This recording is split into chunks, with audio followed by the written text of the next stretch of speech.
안녕하세요. 토요미스테리 디바제시카입니다. 여러분의 구독은 선택입니다. 전 계속해서 좋은 영상을 만들겠습니다. 때는 1968년 12월 6일 일본의 신탁은행 지점장 앞으로 한 통의 협박 편지가 도착됩니다. 그 편지에는 내일 오후 5시까지 현금 300만 엔을 이 지정된 장소에 여직원을 통해 가져다 두지 않으면 지점장 집을 폭파하겠다는 것이었죠. 이 내용을 본 지점장은 아무런 고민도 하지 않고 바로 경찰에 신고를 했습니다. 이튿날 오후 일단은 이 협박 편지에 언급된 시간과 장소에 경찰 50여 명이 잠복했고요. 또 여직원으로 위장한 여경이 그곳에서 기다렸는데 시간이 한참 지나도 범인은 나타나지 않았습니다. 장난이었나? 그저 누군가의 장난이었다라고 생각할 때쯤 사건은 발생합니다. 3일 뒤인 12월 10일 엄청난 비가 쏟아지던 날이었습니다. 도쿄에 위치한 시바우라 전기공장은 그날 연말 보너스가 지급되는 날이었는데요. 이에 회사는 신탁은행에서 현금 3억 엔을 찾았고요.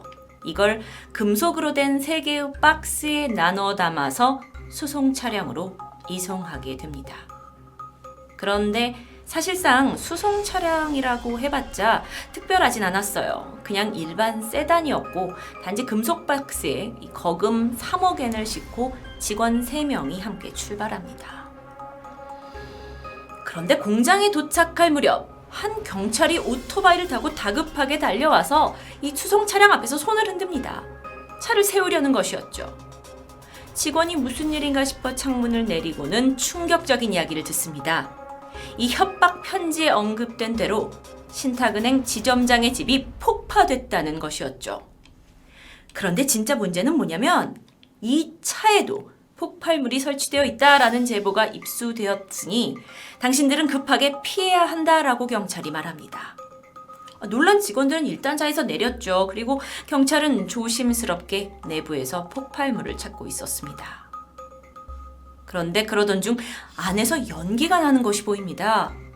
옆에 있던 직원들은 혹여 이게 폭발이 되는 것인가 하고 불안에 떨게 되고요.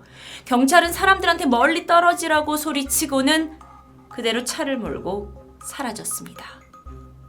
떠나는 그 모습을 보던 직원들이 안도했지만 문득 그 경찰이 타고 온 오토바이가 쓰러져 있었는데요. 거기로 시선을 옮겨보니 당시 일본 경찰의 오토바이는 혼다였습니다. 그런데 이건 야마하. 그는 경찰이 아니었던 겁니다. 눈앞에서 현금 3억 엔을 도난당한 직원들은 부랴부랴 경찰과 은행에 신고를 합니다. 처음에는 그 차량 번호도 알고 있고 또 현금이 3개 박스에 들어있는데 이게 무게가 150kg이 넘었기 때문에 범인을 쉽게 검거할 수 있으리라 생각했죠. 도쿄 전역에 10,000명 이상의 경찰이 투입되고 도로가 봉쇄되고 대대적인 검문이 시작되지만 교묘하게 도망친 범인을 찾을 수는 없었습니다. 사실상 이 범행은요, 아주 철두철미한 계획 속에 이루어진 거였는데요. 사건이 발생하기 전 범인은 신탁은행에 협박 편지를 보내서 누군가가 이 돈을 노리고 있다라는 사실을 직원들이 인지하게 했고요. 또 폭발 테러를 계획한다라는 것을 잘 심어두었습니다. 그리고 나서 그 사건은 물거품이 되었지만 이제 현금을 가진 차가 이송한다라는 걸 알고 있었기 때문에 이 사건 장소에서 얼마 떨어지지 않은 샛길에다가 가짜 경찰 오토바이를 숨겨두고 차량이 지나갈 때 경찰복으로 위장하고 다가와서 야 지점장 네 집 폭파됐대 여기도 폭발물 있어 정신 빼놓고 3억 엔이 든 차량을 3분 만에 훔쳐서 달아났던 거죠. 해당 차량은요 머지않아 인근 숲속에서 발견됩니다. 애초에 범인은 그 차를 타고 멀리 갈 생각이 아니었던 거죠. 미리 이 범행에 도주를 할 토요타 남색 세단 코롤라를 대기시켜뒀고요. 돈 박스만 옮긴 채 호련히 도주에 성공합니다. 당시의 경찰은 그러니까 수송 차량과 같은 모델 또는 현금 박스를 넣을 만한 어떤 트럭이나 버스 위주로만 검문을 했다고 해요. 이런 허점이 있다 보니 수색을 쉽게 피할 수 있었던 거죠. 그런데 이렇게 치밀한 범행과는 어울리지 않게 범인은 생각보다 많은 증거를 남기고 갔습니다. 우비, 경찰 모자, 조명탄, 모터, 총 120여 개의 크고 작은 증거가 있었죠. 그런데 좀만 생각해보면 사실 이건 일반인들도 모두 가지고 다닐 만한 유류품입니다. 그러니까 이것만으론 범인을 특정짓기가 어려워요.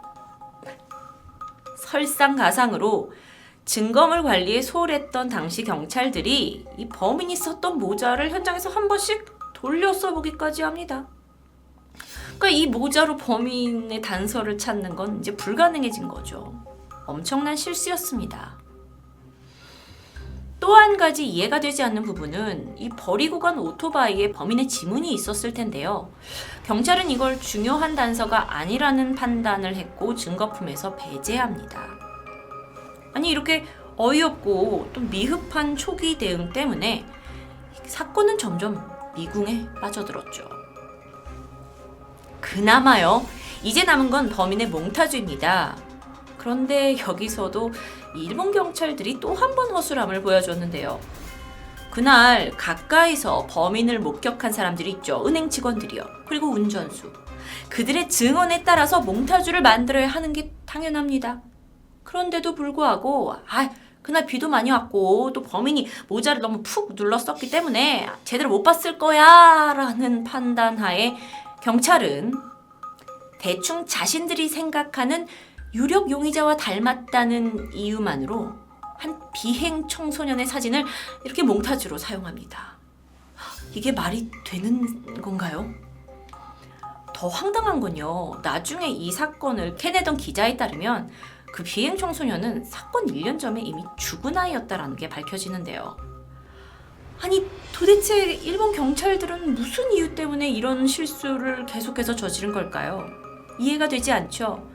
너무도 터무니없는 방식 때문에 당시의 사람들도 이거 혹여 경찰이 한패가 아니냐라는 의심을 하기도 했다고 합니다.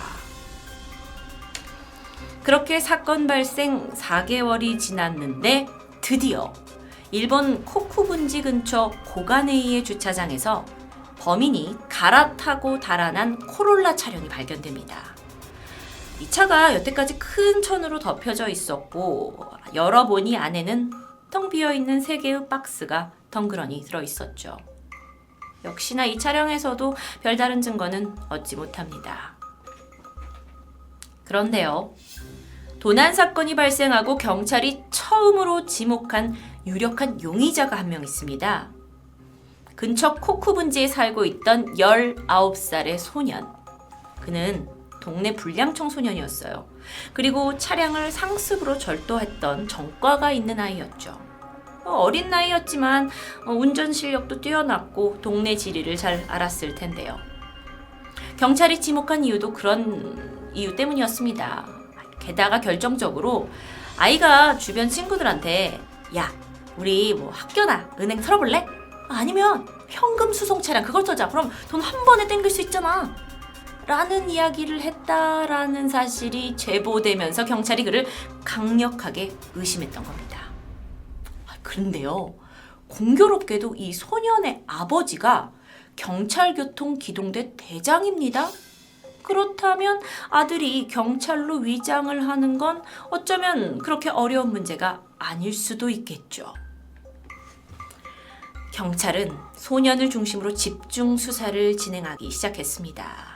그런데 아이를 만나야 해요. 그래서 집에 찾아가면 이 경찰 교통기동대 대장인 아버지가 나와서 니네 영장 가지고 왔냐? 하고 돌려보냈고요. 얼마 후에 며칠 후에 다시 찾아갔는데 이번에는 소년의 어머니가 나와서 지금 아이가 집에 없다라고 경찰들을 돌려보냅니다. 뭔가 약간 일부러 피하는 듯한 느낌. 경찰 또한 이러지도 저러지도 못했죠. 그런데 그날 밤 이 소년이 사망한 채 발견됩니다. 사인은 청산가리 음독자살이었는데요. 현장에서 발견된 건 뭐였냐면 홍차를 마시던 2개의 잔, 그중 한 개에 청산가리 독이 들어있었고 아이가 그걸 마셨던 겁니다. 자, 그렇다면 이건 자살일까요? 아니면 누가 독을 넣은 걸까요? 집안에는 가족밖에 없었습니다. 그런데 여기서 또 다른 소름 끼치는 사실이 드러나는데요. 이 청산가리를 보관하던 종이에서 소년의 아버지 지문이 발견됐던 겁니다. 주변 이웃들의 증언에 따르면 그날 밤 아버지와 아들이 크게 싸우는 소리가 여러 번 들렸다고 하는데요. 그러다 보니까 주민들 사이에서는 아들이 자살한 게 아니라 아버지가 아들을 죽인 거 아니냐라고 말이 돌기 시작합니다. 생각해보면 경찰 간부의 아들이 현금 수송 차량을 도난했다? 만약에 그렇다면 이 사실이 발각된다면 아버지 경찰의 커리어뿐만 아니라 아버지가 몸담고 있는 조직 전체가 피해를 입을 수도 있겠죠. 이를 우려했던 걸까요? 그래서 아버지가 자식을 죽이고 사건을 아예 은폐하려고 했던 건 아닐까요? 꽤 앞뒤가 들어맞는 가설처럼 들리기도 했습니다. 하지만 결국에는요, 종이에 묻은 지문만으로 아들을 죽였다는 범행의 증거가 되진 못했고요. 아버지는 내가 족제비를 잡으려고 청산가리 이거 가지고 있었다라고 진술했고 그게 받아들여지면서 결국 이 사건은 자살로 마무리됩니다. 그러면 정말 이 소년이 도난범이었을까요? 아니었습니다. 아이는 협박장이 그 편지가 보내지던 날 명확한 알리바이가 있었어요. 편지에서 검출된 혈액형이 있었는데 그거와도 일치하지 않았고요. 게다가 직원들이 본 범인은 키가 170cm 이상이었는데 아이는 165cm에 불과했죠.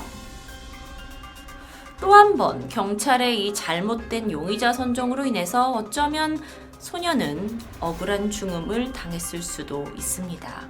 하물며 이게 자살인지 타살인지조차 미스테리로 남아버리죠. 다시 원점으로 돌아갑니다. 경찰이 수사를 했죠. 자, 이제 마지막 수단으로 500엔짜리 지폐 2,000개의 일련 번호를 전국에 공개를 했고요. 이 돈의 소재지를 파악하려고 노력했지만 의미 있는 제보는 없었습니다. 예상하셨겠지만 시간은 무성히 흘렀고 7년 후 그동안에 이 사건 해결하려고 일본 내에서 10억엔의 예산, 17만 명의 경찰, 그리고 그 와중에 11만 명의 용의자 지목되었습니다. 수사 진전이 전혀 없었고 결국 7년째 되던 날 공소시효가 만료되어 미제 사건으로 남게 됩니다. 그렇게 일본 히데의 도난 사건이 허무하게 끝나버릴 줄 알았습니다. 하지만 시간이 지나 사건 31년 만인 1999년 아주 우연하게요. 일본 신주쿠의 어느 가게 단골 손님이던 남성이 정말 우연히 그 가게 여사장의 컴퓨터를 보게 됩니다. 그러다 이게 뭐지? 하고 흥미로운 파일 하나를 발견했는데 그가 보니까 이게 일반적인 게 아닌 것 같았고 그래서 그는 그걸 몰래 훔쳐왔습니다. 도대체 무슨 내용이었을까요? 이건 가게 여사장이 과거의 일을 일기 형식으로 써놓은 워드 파일이었는데요. 그 내용을 잠깐 보시면 이게 1968년에 벌어진 3억엔 도난 사건의 전말이 들어있는 겁니다.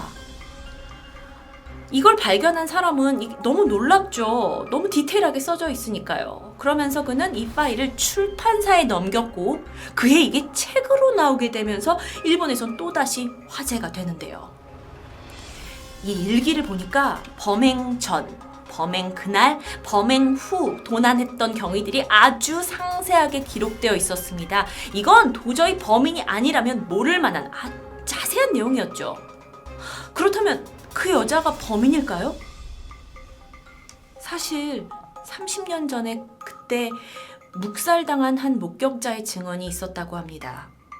그는 용의자의 뒷모습을 봤고 머리가 긴 것 같다라고 묘사했었는데 그때 당시만 해도 범인은 남성이지 라고 확신했기 때문에 경찰은 여성 용의자를 완전히 배제했던 것 같은데요. 책에 따르면 당시에는 남성과 여성, 연인이 공동 범행을 저질렀고 대부분의 것은 남자가 계획했지만 실질적인 실행은 여자가 했다라고 되어 있습니다. 즉 오토바이로 차를 훔쳐 달아난 것까진 여성이었는데 차를 바꿔 타는 곳에 기다리고 있던 건 남성이었던 겁니다. 두 사람이 계속 이 계획을 했던 거고요. 자, 그런데 문제는 차를 바꿔 탔죠? 이후 남자는 그대로 사라져 버렸고요. 여태까지 경찰로 위장해서 돈을 가져온 그 여성은 이후 3억엔이라는 큰 돈을 보지도 만지지도 못했다라고 워드 파일에 적혀 있었습니다. 충격적인 발견. 하지만 이 사건은 이미 공소시효가 만료되었죠. 더 이상의 조사는 없었습니다. 지금 보시는 이 사진은 아주 명확하진 않지만 그 사건 당시에 돈을 훔치고 달아나면서 운전하고 있던 해당 용의자이다라고 인터넷 그 넷상에서 떠돌고 있는 사진입니다. 여러분이 보시기에는 어떤가요? 아무도 상상하지 못했던 도난, 그리고 그 수사 과정에서 참 많은 허점을 드러내버린 3억엔 사건. 토요미스테리 디바제시카였습니다. 여러분의 의견을 자유롭게 댓글에 남겨주세요.